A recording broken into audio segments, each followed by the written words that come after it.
In today's video, I'll show you on how you can stop TinyTask Loop. So let's say that you have recorded your loop right here, and if we navigate, click on record once more, and if we play it out, it will basically look something like this.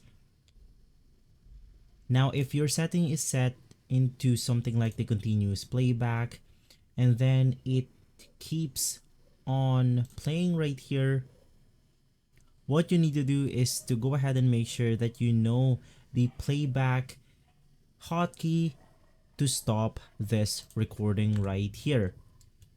So as you can see, I'm having some problems stopping my TinyTask right here. So before we get into that, what you want to do is to press Ctrl Alt Delete on your keyboard. It will then take you to this page, and then you want to end task completely the TinyTask application.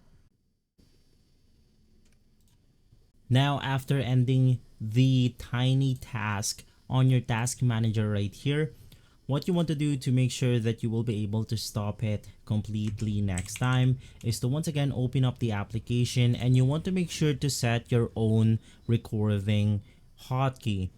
Now we also have the playback hotkey right here, so you want to click on the playback hotkey, and from here you then want to simply select your hotkey that you want to use to stop the recording or the playback loop. In my case, I'll select F8. And if you want to stop your recording, you can just press F8, which is going to be our playback hotkey. And from there, we are good to go. If this video has been helpful, leave a like, subscribe, and follow Guide to Everything for more videos like this. Thanks for watching.